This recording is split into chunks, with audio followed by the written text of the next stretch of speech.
tauhid kita pada malam ini. Dan alhamdulillah insya-Allah bagi sesiapa yang baru pertama kali join program tauhid, kelas tauhid di bawah agama Islam Iman, kami kitab yang kita pengajian ini adalah Risalah At-Tauhid, tulisan Abdul Yahya Umar Yusof, dan insya-Allah akan disampaikan oleh Yang Amat Arif Datuk Abbas Nordin lah, insya-Allah. Jadi pada hari ini, pada malam ini kita akan teruskan lagi topik yang kita berhenti pada minggu lepas, iaitu bab dalil akli dan nakli atas 20 sifat Allah. Jadi insya-Allah tanpa membuang masa, majlis ini menjemput Yang Amat Arif Datuk Abbas bin Nordin, Ketua Hakim Syarikat Negeri Sembilan, untuk meneruskan kuliah tauhid kita pada malam ini. Dengan segala sukacitanya dipersilakan Ustaz.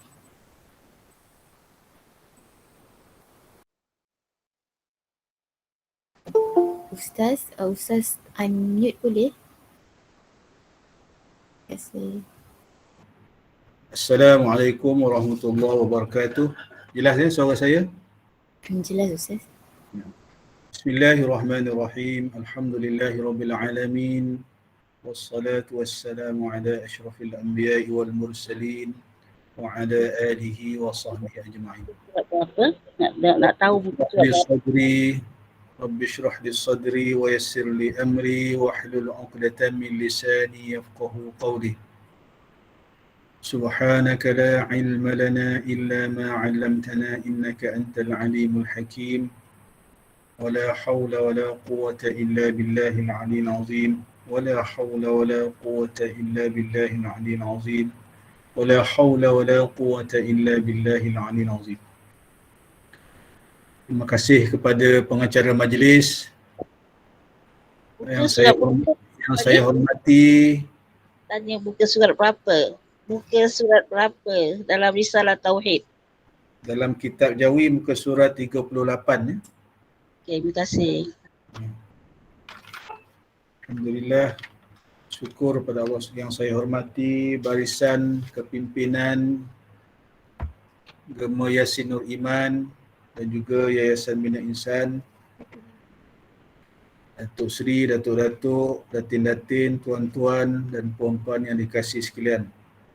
Alhamdulillah, syukur kita pada Allah Subhanahu Wa Taala pada malam ini dapat lagi kita bersiaran secara maya bagi peneruskan pengajian kitab kita, pengajian kuliah tauhid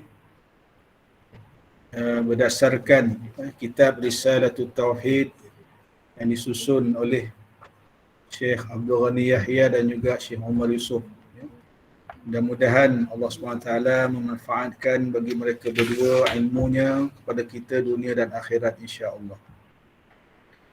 Jadi kita sambung kitab Jawi muka surat 38. Kitab Rumi saya tak ingatlah tu ya. Bagi tajuk dalil-dalil akal dan nakli atas 20 sifat ya. Pada malam ini kita masuk kepada dalil akal dan juga dalil nakli yang keempat bagi sifat yang keempat, iaitu mukhalafatuhu lil hawadis ya. Yang keempat ya, dalil mukhalafah ya. Qala al-musannif rahimahullahu ta'ala alaihima wa bi'ulumihima fid darain ya. Berkata pengarang kitab penyusun kitab, mudah-mudahan Allah Subhanahu Wa Taala memanfaatkan bagi mereka berdua ilmunya bagi kita di alam dunia dan akhirat, insya-Allah. Allahumma amin. Yang keempat dalil mukhalafatuhu lil hawadis ataupun mukhalafatuhu ta'ala lil hawadis. Ini dalil akal dan juga nakal, ataupun dalil akal, dalil akli dan juga dalil nakli ya, bagi sifat yang keempat, iaitu jikalau Tuhan serupa dengan baharu, nescaya jadilah Tuhan itu jadilah Tuhan ini baharu juga. Kerana barang yang boleh jadi atas salah satu daripada dua yang serupa itu harus pula atas lainnya. Maka baharu Tuhan itu mustahil.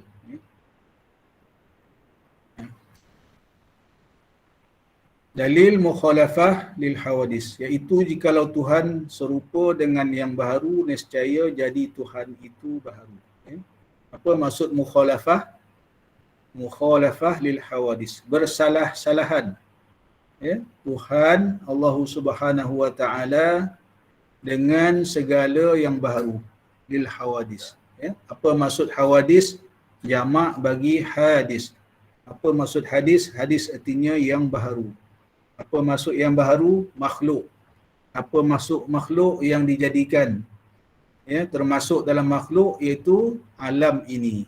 Seluruh alam ini adalah termasuk dalam tafsiran hawadis ataupun hadis ataupun yang baharu. Ma siwallah, itulah yang kita panggil al-hawadis. Jamak bagi hadis. Plural bagi perkataan yang baharu. Jadi kalau Tuhan serupa dengan yang baharu, maknanya jadilah Tuhan itu juga baharu. Ini yang disebut dalam kitab ni. Kerana barang yang boleh jadi atas salah satu daripada dua yang serupa itu harus pula atas lainnya. Kalau serupa Allah Ta'ala dengan baharu, maknanya Allah akan serupa juga dengan lain-lain. Dengan lain-lain makhluk yang baharu. Maka baharu Tuhan itu mustahil. Mustahillah Allah Subhanahu wa taala sama ataupun serupa dengan makhluk yang baharu. Sebab itu kalau ada bayangan dalam hati kita, dalam pemikiran kita, terbayang-bayang macam mana rupa Allah Subhanahu wa taala ni, maka itu semua adalah hasutan syaitan. Tidak mungkin Allah Subhanahu wa taala serupa dengan yang baharu ataupun dengan makhluk dengan apa-apa cara sekalipun. Sama ada rupa berbentuk, sama ada rupa bercahaya, panjang ke pendek ke, tinggi ke rendah ke, mustahil. Mustahil serupa dengan yang baharu. Kerana telah wajib, kita sambung. Kerana telah wajib bagi Tuhan bersifat qidam dan baqa', yang demikian tetaplah Tuhan itu bersalahan dengan segala yang baharu, bagaimana dalil naqlinya laisa kamitslihi syai'un, artinya tiada Tuhan jua, tiada sesuatu jua pun serupa dengan Tuhan. Kerana telah wajib bagi Tuhan bersifat qidam dan baqa'. Allah Subhanahu wa taala yang kita belajar, yang telah kita bahas sebelum ini, bersifat dengan qidam dan baqa'. Qidam dan baqa'. Apa maksud qidam? Tidak ada permulaan. Apa maksud baqa'? Tidak ada kesudahan. Tidak binasa. Itu maksud baqa'. Jadi untuk mensabitkan wajib bagi Tuhan mukhalafatuhu ta'ala lil hawadis tadi ni, bersalahan Tuhan dengan sifat, dengan makhluk yang baharu ataupun dengan apa-apa makhluk yang baharu tadi, sebab wajib bagi Tuhan bersifat qidam dan baqa'. Sebab segala yang baharu ni ada permulaan. Segala makhluk ada permulaan. Dan ada juga kesudahan. Ada juga penghabisannya, bukan baqa'.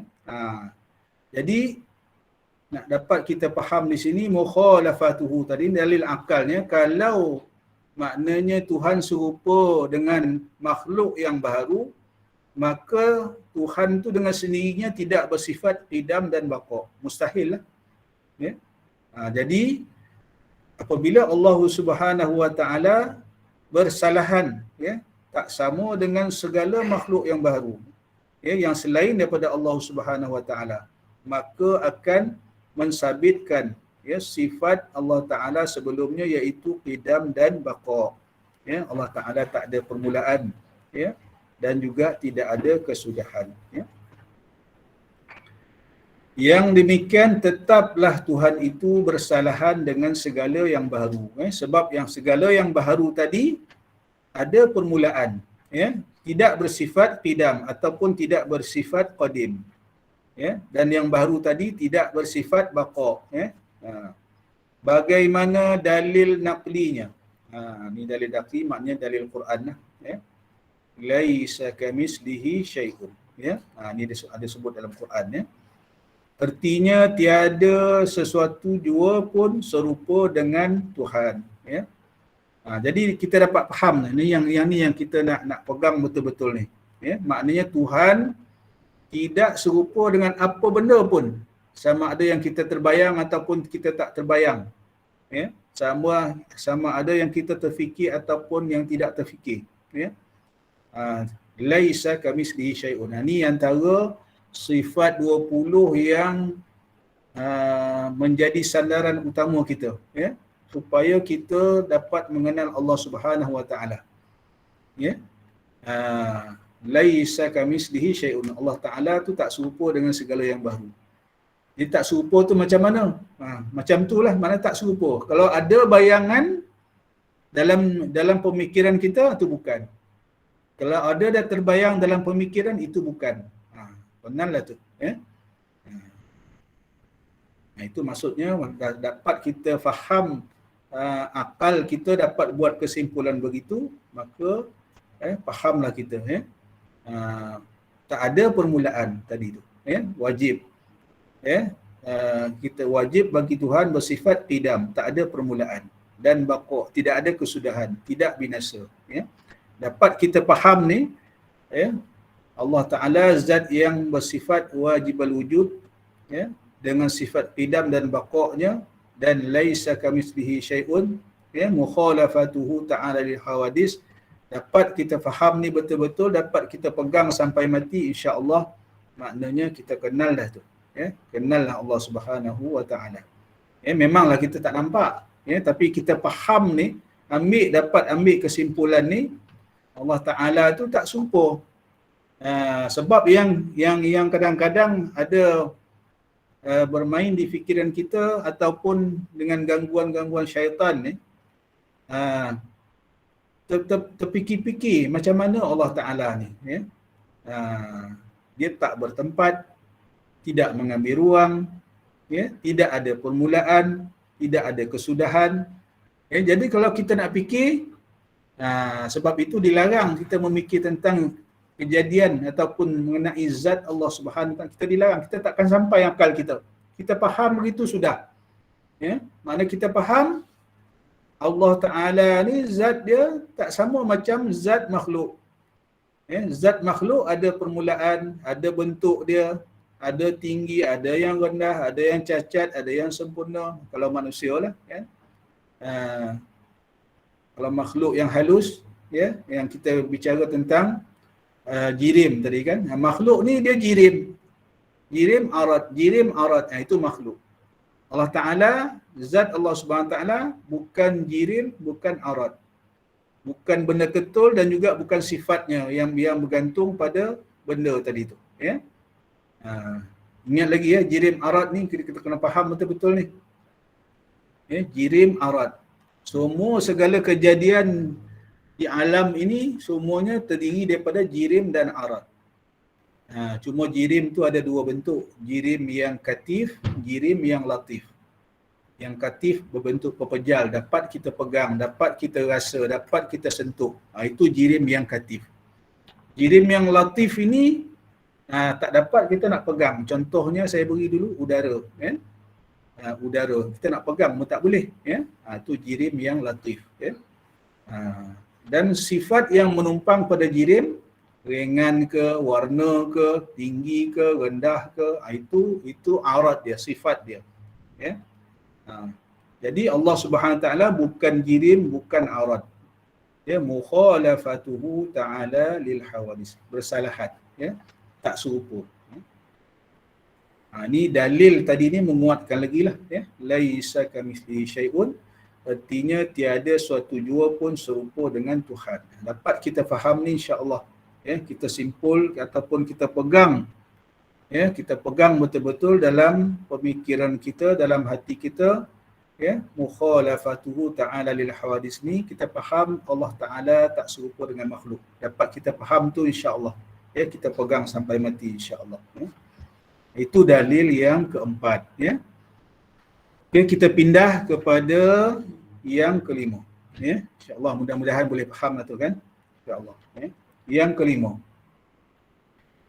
Yang kelima ni panjang perbahasan dia dan sedikit mengelirukan, ya. Agak susah, ya. Kita nak faham insya-Allah, kita baca perlahan-lahan insya-Allah, ya. Yang kelima, dalil qiyamuhu ta'ala binafsi. Artinya iaitu dua jalan. Apa maksud dua jalan tadi tu? Yang pertama dia kata dalil menafikan Tuhan berkehendak kepada zat tempat berdiri, ya. Iaitu jikalau Tuhan tidak berdiri dengan sendiri, yang ini berkehendak kepada zat, nescaya berkehendak ia kepada tempat berdiri. Yang demikian jadilah Tuhan ketiga, jadilah Tuhan ketiga itu sifat bukan zat, iaitu mustahil. Sekali baca memang tak faham, ya. Ayatnya pun macam berbelit-belit, ya. Kita baca pelan-pelan, ya, insya-Allah. Mudah-mudahan Allah Subhanahu Wa Taala mencampakkan nur kefahamannya kepada kita, ya. Sebab dia kata ada dua jalan tadi tu, ya. Iaitu yang pertama menafikan Tuhan berkehendak kepada zat tempat berdiri, ya. Iaitu jikalau Tuhan tidak berdiri dengan sendiri, berkehendak kepada zat, nescaya berkehendak ia kepada tempat berdiri. Yang demikian jadilah Tuhan ketika itu, bukan ketiga, ketika itu sifat bukan zat, ya. Okey, macam mana kita nak faham ni, ya? Yang pertama ni, ya. Dia ada dua jalan, tu jalan yang pertama, ya. Yang disebut di sini iaitu qiyamuhu ta'ala binafsi. Yang ni kita kena faham dulu. Apa maksud qiyamuhu? Ya. Allah Ta'ala itu berdiri dengan sendirinya. Binafsihi. Ya. Dia tidak memerlukan tempat untuk berdiri, tidak memerlukan pertolongan siapa-siapa untuk berdiri, ya. Maknanya dia ada sendiri itu, ya. Allah Ta'ala tidak memerlukan tempat. Zat Allah Subhanahu Wa Ta'ala itu sendiri tidak memerlukan tempat untuk berdiri, ya. Jadi jikalau Tuhan tidak berdiri dengan sendiri, ya, maka dia berkehendak kepada zat. Berkehendak kepada zat. Nescaya berkehendak ia kepada tempat berdiri. Sekarang ni sifat qiyamuhu ta'ala ni. Sifat Allah Subhanahu Wa Ta'ala, iaitu zat Allah Subhanahu Wa Ta'ala itu sifat dia berdiri dengan sendiri, ya. Kalau dia memerlukan tempat, ya, untuk berdiri, ataupun tidak dia berdiri dengan sendiri, nescaya berkehendak ia kepada tempat berdiri. Demikian jadilah Tuhan ketika itu sifat bukan zat, ya. Kan kita faham dulu tadi zat, sifat, zat dan sifat, ataupun jirim dengan arad, ya. Sekarang saya pegang pen ni, ya. Pen ini zat dia pen lah, ketul pen ni. Ini zat. Apa sifat yang menumpang kepada pen ini? Apa sifat yang menumpang pada pen ni? Pen ni ada warna hitam campur warna putih. Itu sifat dia. Ringan ke berat pen ni? Ringan. Itu sifat dia. Ya. Zat dia ni yang ketul saya pegang ni lah. Ya. Ya, sifat dia, ya. Jadi sifat qiyamuhu ta'ala binafsihi tadi ni sifat kepada zat. Itu yang dimaksudkan tadi tu. Tapi sifat macam sifat hitam pada pen ni, sifat putih warna apa ni, putih lah kita katakan. Ada belang ni hitam dan putih. Dia menumpang pada pen. Ya, dia menumpang kepada pen, dia tak boleh berdiri dengan sendiri. Tetapi Allah Subhanahu Wa Taala, zat Allah Subhanahu Wa Taala tadi ni sifat dia qiyamuhu ta'ala binafsihi, ya, dia berdiri dengan sendiri, dia tak perlukan, ya, dia tak berkehendak tadi tu, ya. Dia bukan sifat qiyamuhu ta'ala binafsihi ni tidak berdiri dengan sendiri, ya. Jikalau Tuhan tidak berdiri dengan sendiri, sifat qiyamuhu ta'ala binafsihi tadi, maknanya dia akan berkehendak kepada zat. Macam sifat hitam pada pen tadi, dia berkehendak kepada zat pen ni. Kalau tak ada pen ni, ketul pen ni, makna sifat putih, sifat hitam pada pen ni tak boleh menumpang. Tetapi lain dengan sifat qiyamuhu ta'ala binafsihi tadi ni, Allah Ta'ala ni berdiri dengan sendirinya, ya, itu sifat itu sendiri berdiri dengan sendiri, itu maksudnya, ya. Dia tidak berkehendak kepada tempat untuk berdiri. Nak menunjukkan ketinggian Allah Subhanahu Wa Taala tadi ni, qiyamuhu ta'ala binafsi, sifat qiyamuhu binafsihi tadi ni tak memerlukan lagi dah, ya. Kalau dia memerlukan, maka itu dia kata tadi tu, kalau dia memerlukan pula tempat berdiri, yang demikian jadilah Tuhan ketika itu sifat. Tuhan bukan sifat, ya. Sifat bukan zat, ya. Dia balik kepada zat Allah Subhanahu Wa Taala itu. Maknanya kan kita dah belajar dulu apa ni, mula-mula kita belajar Allah Subhanahu Wa Taala sifat yang pertama wujud. Wujud itu sifat nafsiyah. Kemudian idam, baqa, ini sifat salbiyah, ya, iaitu sifat-sifat yang menafikan kekurangan bagi Allah Subhanahu Wa Taala. Tadi ni kalau kata qiyamuhu ta'ala binafsihi tadi ni, dia berdiri dengan sendiri, kan menafikan kekurangan tu, ya. Maknanya zat Allah Subhanahu Wa Taala tidak memerlukan tempat, ya, tidak mengambil ruang untuk berdiri, ya. Sifat dia tu, ya, tidak memerlukan kepada tempat untuk berdiri, ya. Kalau dia memerlukan tempat untuk berdiri, waktu itu jadilah Tuhan ketika itu sifat, ya, bukan zat, ya, iaitu mustahil. Itu maksudnya, ya. Dia pening sikit ni mengaji tauhid ni, memang pening sikit nak faham. Apa kita baca lagi, ya. Kerana jika Tuhan itu sifat, nescaya tidak ia bersifat dengan sifat ma'ani dan ma'nawiyah, ya. Kerana ada bersifat itu, ya, kerana sifat ada bersifat itu mustahil. Maknanya ada sifat atas sifat itu mustahil, ya. Itu mustahil.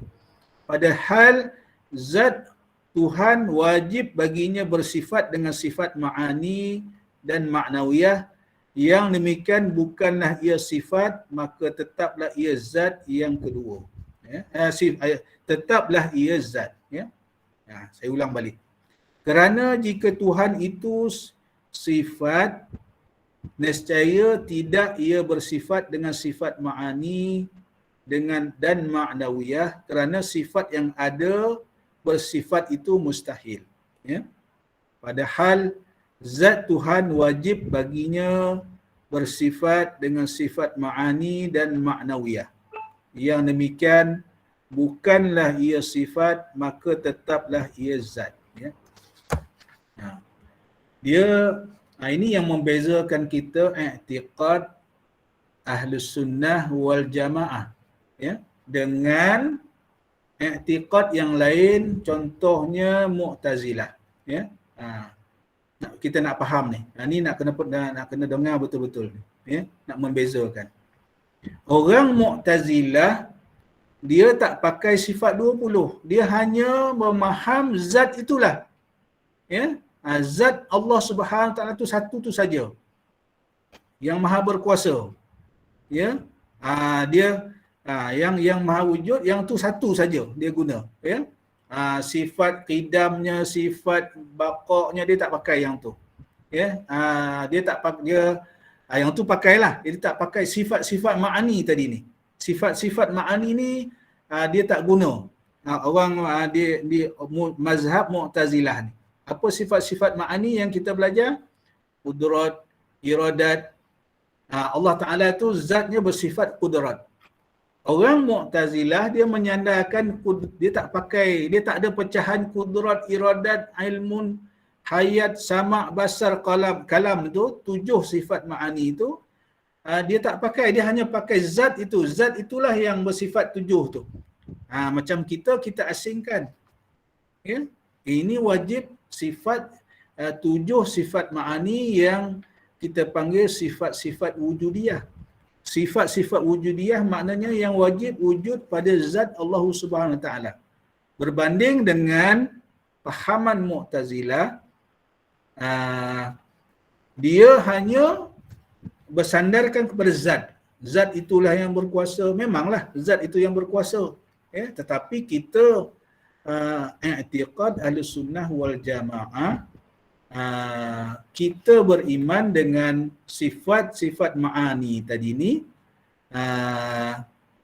itu sifat-sifat wujudiyah tadi ni, ini sifat yang Allahumma salli ala sayyidina Muhammad. Sifat-sifat ma'ani tadi kita sandarkan kepada zat Allah Subhanahu Wa Taala, pada zat yang wajibal wujud, ya.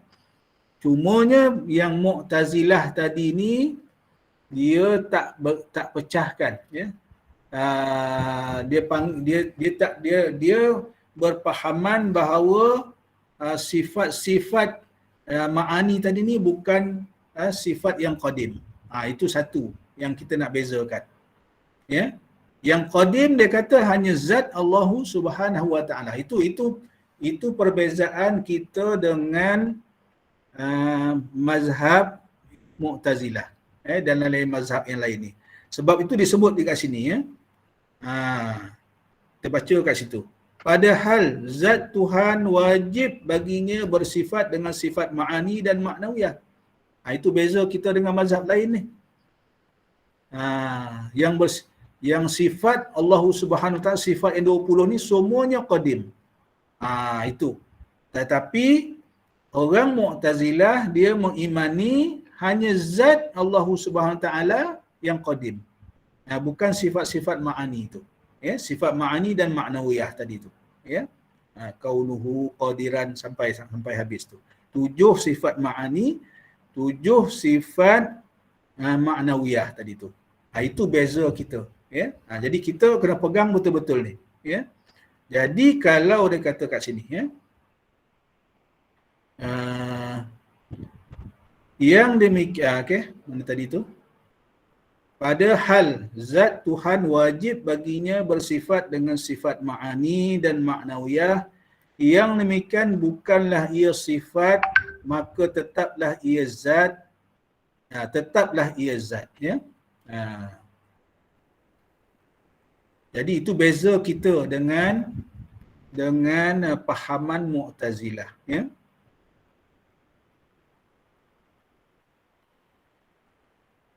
Sebab kita pahaman i'tiqad Ahlussunnah wal Jamaah, zat Allah Subhanahu Taala wajib baginya tadi tu bersifat dengan sifat ma'ani dan ma'nawiyah.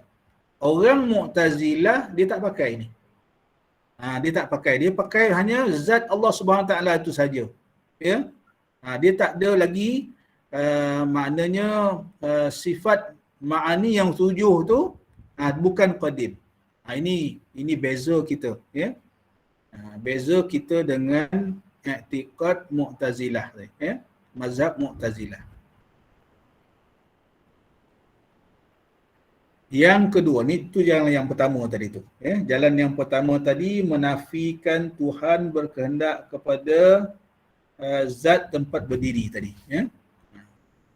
Yang kedua, tadi yang pertama ada dua jalan dekat situ. Nanti kan kita sambung lagi huraian. Yang kedua, menafikan Tuhan daripada berkehendak kepada yang menjadikan dia, iaitu jikalau tiada ia berdiri dengan sendiri, nescaya berkehendak ia kepada yang menjadikan dia. Ini jalan yang kedua.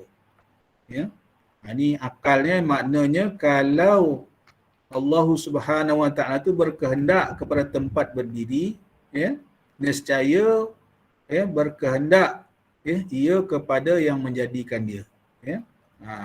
Itu kalau maknanya Allah memerlukan ruang, memerlukan tempat pula untuk berdiri, maka sama macam makhluk lah, sama macam makhluk. Wa'iyyazubillah, mustahil. Iaitu mustahil, kerana jika berkehendak kepada yang menjadikan dia, jadilah ia baharu. Tetapi keadaan Tuhan itu baharu mustahil, kerana Tuhan telah sabit wajib qidam. Yang demikian sabitlah Tuhan itu berdiri dengan sendiri dengan makna kaya mutlak. Ini ada dua lagi istilah ni. Yang pertama kita nak faham tadi dalil akalnya, kalau Allah Subhanahu Wa Taala itu tidak boleh berdiri dengan sendiri, maka samalah dia dengan makhluk. Memerlukan ruang. Macam kita kan memerlukan ruang untuk berdiri, untuk duduk. Allah Ta'ala tidak. Qiyamuhu ta'ala binafsihi. Dia berdiri dengan sendiri. Tidak memerlukan ruang, tidak memerlukan tempat. Itu kena faham. Kalau memerlukan ruang, memerlukan tempat tadi ni, maknanya sama macam makhluk. Itu mustahil. Itu kita kena faham dulu. Jadi, kerana Tuhan telah sabit wajib qidam, tidak ada permulaan.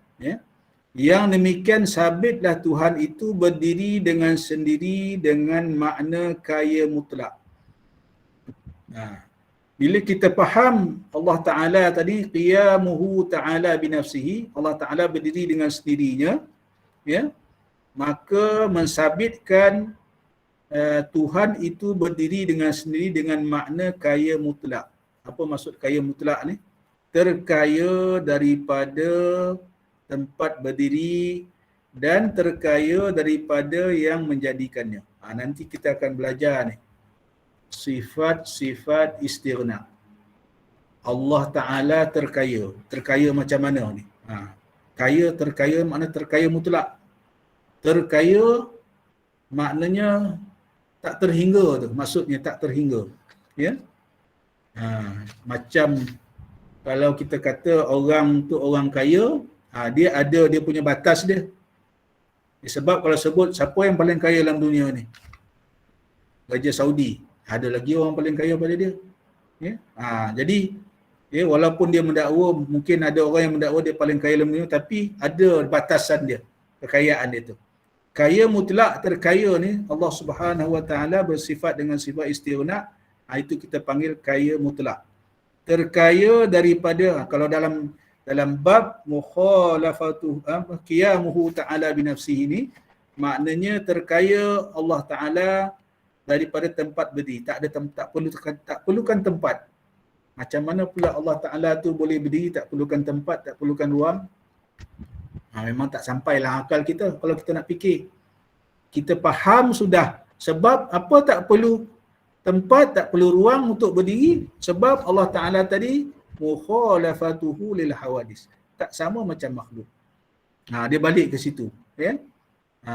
Bersifat qidam, tidak ada permulaan. Bersifat baqa, tak ada kesudahan, tidak binasa.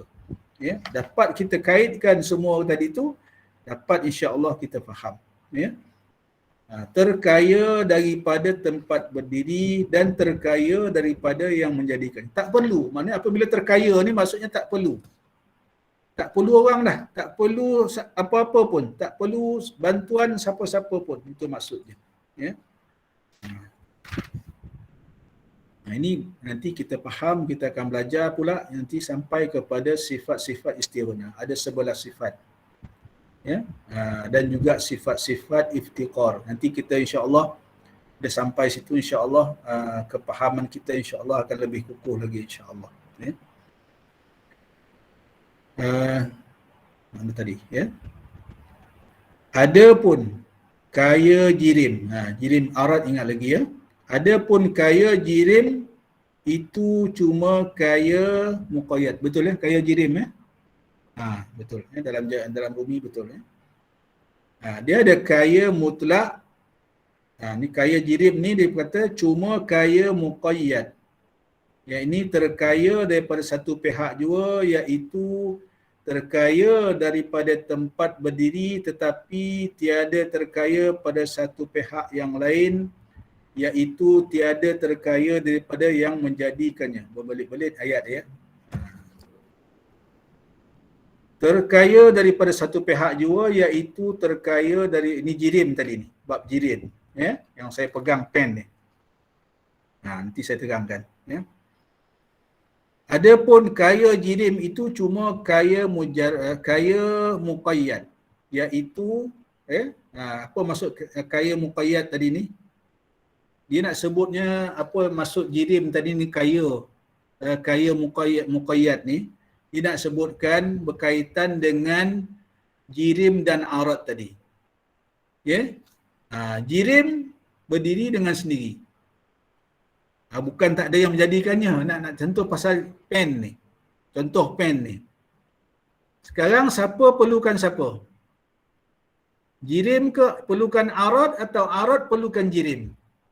Yang mana boleh berdiri dengan sendiri? Ya? Jirim lah yang boleh berdiri dengan sendiri. Sebab kalau tak ada jirim ni, arat tak boleh menumpang. Faham ya? Sifat hitam ni tak boleh menumpang kepada pen ni kalau pen ni tak ada. Nampak dekat situ? Itu yang dia nak kata kat sini ni, kaya muqayyad ni. Maknanya jirim pen ni dia boleh berdiri dengan sendiri. Dia boleh kalau tak ada warna hitam, dia boleh mungkin warna lain. Itu maksudnya. Faham ya? Kat situ. Itu jirim arat. Ini dipanggil kaya muqayyad tadi ni.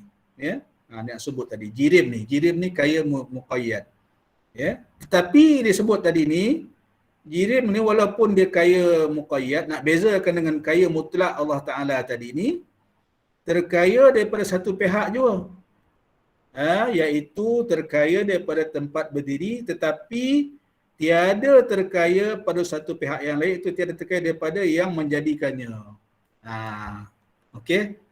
Kalau apa tadi, jirim tadi dia menumpang pada arat ataupun sifat tadi menumpang kepada jirim.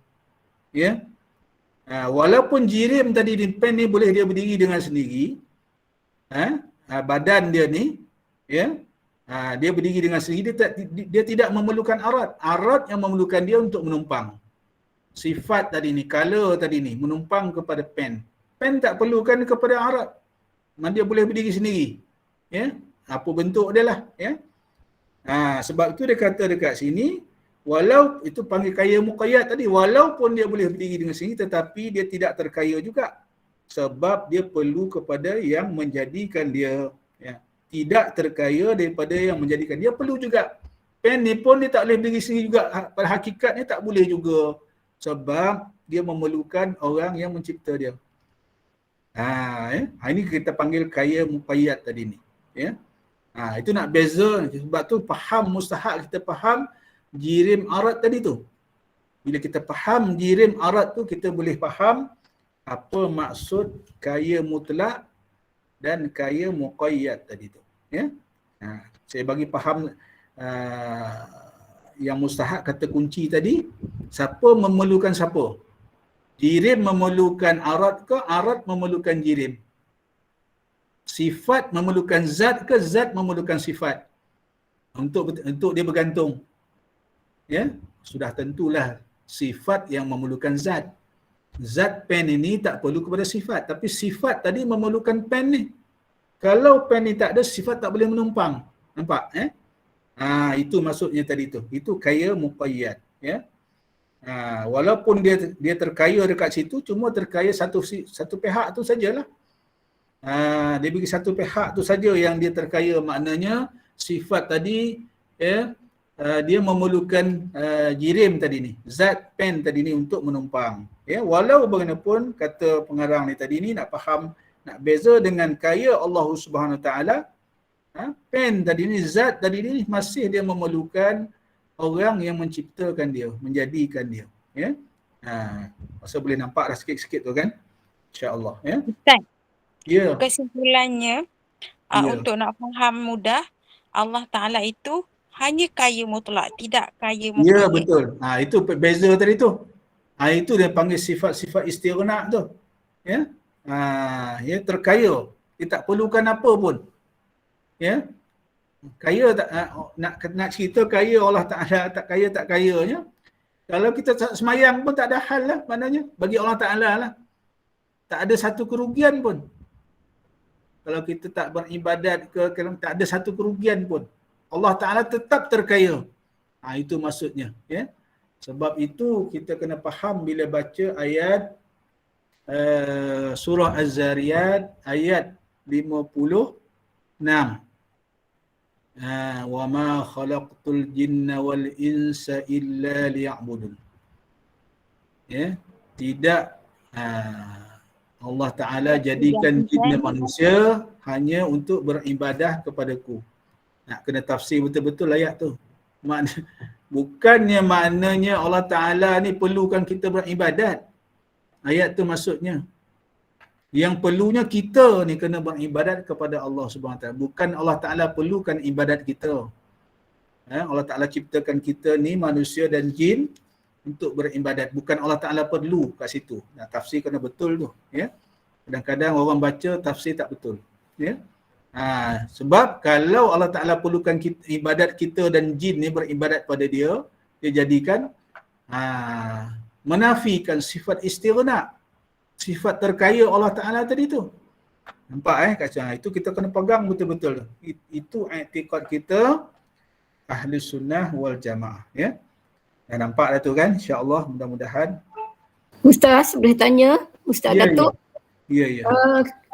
Kalau saya buat kesimpulan tentang jirim tidak memerlukan zat tetapi memerlukan pencipta. Dan aurat pula memerlukan zat dan memerlukan pencipta. Daripada apa yang Datuk Ustaz terangkan tadi, boleh tak saya buat kesimpulan seperti itu? Ada sedikit saya kena betulkan kat situ. Jirim ni, ini jirim ni zat lah.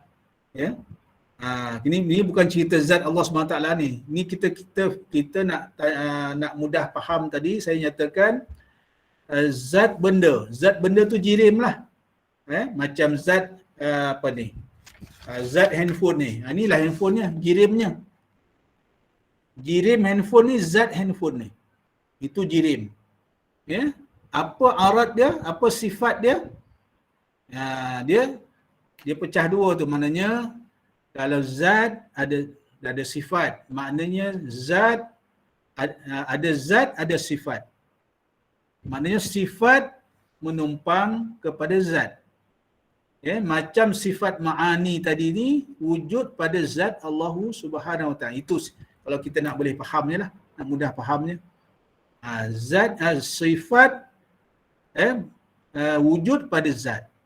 Sama macam arat wujud pada jirim. Ya, wujud pada jirim. Ya. Tetapi kita tak boleh samakanlah sifat Allah Ta'ala dengan zat Allah Ta'ala tu tak boleh sama tak. Ya. Itu lain perbahasannya. Cuma nak kita mudah faham lebih kurang macam tu lah. Ya. Maknanya arat tidak memerlukan sifat, jirim tidak memerlukan arat. Tetapi arat ataupun sifatlah yang memerlukan jirim ataupun zat tadi ni. Ya, macam pen tadi saya sebut tadi ni. Ya, arat dia apa? Hitam. Sifat dia hitam. Warna dia. Warna ke, berat ke, itu dipanggil arat. Ya, sifat dia. Ya, itu dipanggil arat. Ya. Warna hitam ni lah yang menumpang pada pen. Bukan pen menumpang pada warna hitam. ya. Boleh faham ya? Di mana kesimpulan tadi tu Okey. hampir tepat dah ya. InsyaAllah boleh faham ya. Okay. Boleh. Alhamdulillah. Jadi kita sambung ya.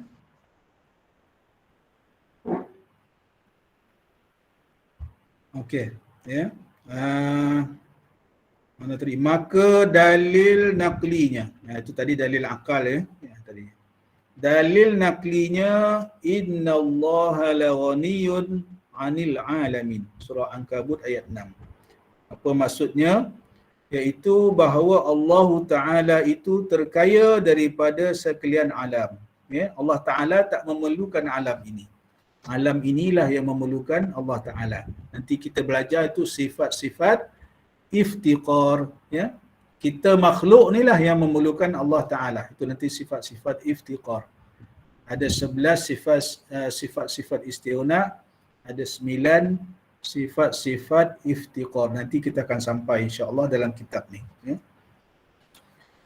Okey, ya. Itu dalil naqal dia ataupun dalil naklinya daripada surah Ankabut tadi ya. Dia nak mengukuhkan pemahaman bahawa Allah Taala tadi terkaya mutlak tadi, ya.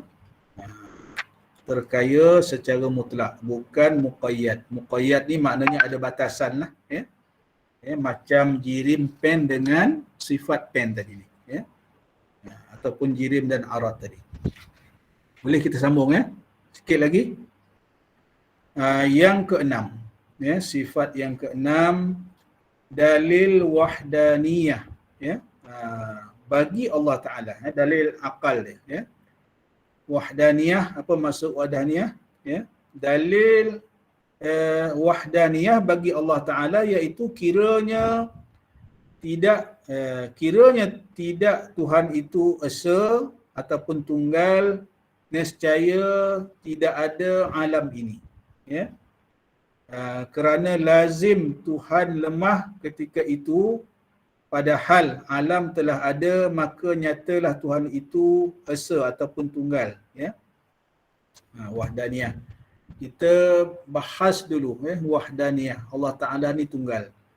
Wahdaniyah. Esa pada zat. Esa pada sifat. Esa pada af'al, perbuatan. Ya. Ingat lagi ya. Saya harap ada datuk-datuk, datin-datin masih ingat lagi lah. Ya. Sekurang-kurangnya kita dapat kepahaman yang umum ataupun kepahaman yang kita faham secara apa maksud esa pada zat, apa maksud esa pada sifat, apa maksud esa pada perbuatan. Itu kita bahas panjang dulu, ya, masa kita belajar sifat wahdaniyah dulu, ya. Nanti tengok baliklah ya yang tu, ya. Jadi dalam dalil akal ni, sifat wahdaniyah ni, maknanya kalau Allah Ta'ala itu tidak tunggal, ya, tidak bersifat dengan sifat esa ataupun wahdaniyah tadi ni, nescaya tidak ada alam ini. Kerana lazim Tuhan lemah ketika itu, ya. Maknanya kalau dari segi af'al, ya, Allah Ta'ala menciptakan alam ini. Kalau Allah Ta'ala itu bersekutu, ataupun itu yang kita sebut la syarikalah tu. La syarikalah. Tidak ada sekutu bagi Tuhan. Sebab dia tunggal. Kalau ada sekutu, maknanya tak dapat dia jadikan alam ni seorang-seorang. Ataupun secara esanya, Allah Ta'ala ni sebab dia memerlukan sekutu pula. Itu mustahil bagi Allah Ta'ala. Jadi, dalil akal kita mudah, ya. Maknanya kalau Allah Ta'ala memerlukan sekutu untuk menjadikan alam ini, akan menafikan sifat esa Allahu Ta'ala, ya. Dia memerlukan sekutu pula. Ini yang kita sebut ni, jangan Allah Ta'ala menafikan Allah Ta'ala, jangan menyekutukan Allah Ta'ala. Sama ada menyekutukan pada zatnya, sama ada menyekutukan pada sifatnya, ataupun sama ada menyekutukan pada af'alnya. Ya. Ni wajib ni, ini kita kena pegang betul-betul ni. Ya, macam mana menyengutukan Allah Ta'ala pada zatnya. Ini menafikan sifat wahdaniyah tadi ni. Ada pula zat yang lain. Sebab itu kita kena faham, datuk-datuk, datin-datin, kita bila kita mengucap la ilaha illallah tu. La tu apa? Kita nafi. Apa yang kita nafi? Tuhan. La ilah. Tidak ada Tuhan. Tuhan yang mana? Tuhan yang mana kita nafikan tu? Tuhan yang lain. Kalau ada Tuhan yang lain yang sama pula macam Allah Ta'ala, itu yang kita nafikan. Tak ada. Memang tak ada. Memang tak ada. Lepas tu kita isbatkan, kita sabitkan, kita kukuhkan pula illallah, kecuali Allah sahaja. Dia yang maha tunggal. Tak ada sekutu bagi dia. Itu kita kena faham tu. Ya? Yang tu bila kita mengucap tu, kita menafikan Tuhan yang, kalau ada Tuhan yang sama pula macam Allah Ta'ala, itu kita nafi. Memang tak ada. Kalau ada, hukum akalnya mustahil. Sebab akan menunjukkan Allah Ta'ala itu lemah pula. Memerlukan sekutu. Ya? Sama ada pada zat dia, sama ada pada sifat dia, ataupun sama ada pada perbuatannya. Ya? Itu kita nafikan. Ini dah secara logik akalnya mustahil Allah Ta'ala ada pula sekutu bagi dia, ya, tidak bersifat tunggal tadi. Itu yang dimaksudkan dengan dalil akal di sini, ya. Jadi untuk mengukuhkan lagi disebut di sini dalil naqlinya, walau kana fihima alihah illallah lafasadata, ya. Surah Al-Anbiya ayat 22. Artinya sekiranya ada Tuhan di langit dan di bumi ini yang lain daripada Allah Ta'ala, nescaya binasalah kedua-duanya. Ya, itu tidak ada. Ya. Runtuh atau keluar daripada aturan yang ada. Ini surah Al-Anbiya, ya, ayat 22. Maknanya kalau ada Tuhan, ada dua Tuhan pula yang sama pula hebat dia, ya, bergaduh lah. Ya, nescaya binasa lah. Ya. Tuhan yang pertama kata nak jadikan langit dulu. Ya, Tuhan yang kedua kata tak, bumi dulu. Ya, bergaduh kat situ pula. Ya. Ini mustahil lah. Dari segi logik akal pun tak masuk akal. Ya. Jadi sebab itu ayat surah Anbiya ni menyangkal. Ya, kalau Tuhan tu berbilang-bilang. Ya. Artinya sekiranya apa tadi ni, walau kana fihima alihah, ya, kalau sekiranya ada Tuhan di langit dan di bumi, ada dua Tuhan tak, ya, satu jaga langit, satu yang jaga bumi, ya. Ini yang lain daripada Allah Ta'ala, binasalah keduanya, ya. Kalau maknanya ada Tuhan yang lain, ya, maka binasa. Kalau ada dua Tuhan, ada tiga Tuhan, ya, ini dia memang mustahil lah, ya. Mustahil Allah Subhanahu Wa Ta'ala itu tidak asa ataupun berbilang-bilang, sama ada berbilang daripada zatnya ataupun sifatnya ataupun af'al dia, ya. Adapun keterangan atau kenyataan yang menunjukkan binasa alam atau tidak boleh ada alam jika berbilang-bilang Tuhan, bagaimana dalil akli dan nakli yang di atas ini terbahagi atas 4 kenyataan, ya. Ini panjang pula perbahasan ni, ya. Ya, Puan Fatimah ada angkat tangan ni, ya. Sila. Ada persoalan ke atau macam mana, ya? Tak ada, ya?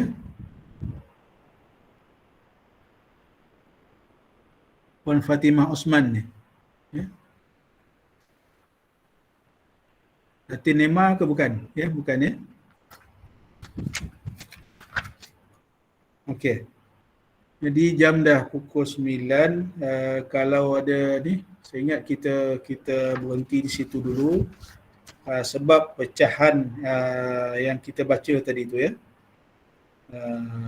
Dalil adapun keterangan atau kenyataan menunjukkan binasa alam atau tidak boleh ada alam jika berbilang-bilang Tuhan, bagaimana dalil aqli dan naqli yang kita baca tadi tu terbagi kepada 4 kenyataan.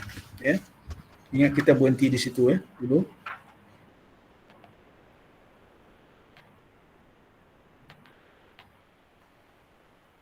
Ada soal ke? Kalau ada soalan ke?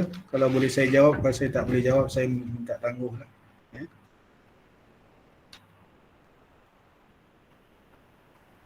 Tak ada ya? Kalau tak ada soalan, saya ucapkan terima kasih lah atas perhatian yang bahagia datuk-datuk, datin-datin, tuan-tuan dan perempuan, hadirin hadirat sekalian ya. Mudah-mudahan Allah Subhanahu Wa Taala memberikan kepahamannya kepada kita untuk memahami sifat-sifat Allah Subhanahu Wa Taala yang wajib dan juga yang harus, beserta dalil-dalilnya, iaitu dalil-dalil akal dan nakal, dalil-dalil akli dan nakli, insya-Allah. InsyaAllah pada minggu hadapan kita sambung pada muka surat apa tadi tu 39 kitab Jawi.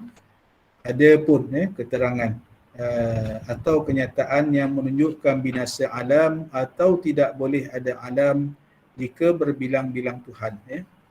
Wallahu subhanahu wa ta'ala a'lam. Kita tangguhkan dengan kita baca doa dulu lah kot insya-Allah. Mudah-mudahan Allah Subhanahu Wa Taala memberikan hidayahnya dan petunjuknya untuk kita memahami ilmu tauhid ini. Satu ilmu yang memanglah susah. Walau apapun, saya harap kita tak berhentilah. Kita tak berhenti daripada belajar. InsyaAllah mudah-mudahan Allah Subhanahu Wa Taala memberikan sedikit sebanyak. Memang nak faham sekaligus ilmu tauhid ni rasanya sukarlah memerlukan masa sebab syarat menuntut ilmu yang diajar oleh tuan guru saya dulu tul zaman mengambil masa yang lama. Tak dapat nak singkat, tak ada jalan pintas. Kita nak memahami sesuatu ilmu, terutama ilmu tauhid, tak ada jalan pintas. Ambil masa. Mudah-mudahan kita nak faham ni pun insya-Allah dengan rahmat dan juga inayah Allah Subhanahu Wa Taala. Mudah-mudahan Allah Taala membimbing kita insya-Allah untuk kita dapat faham dan dapat kita berpegang dengan i'tiqad yang betul dan sahih sampailah kita mati insya-Allah.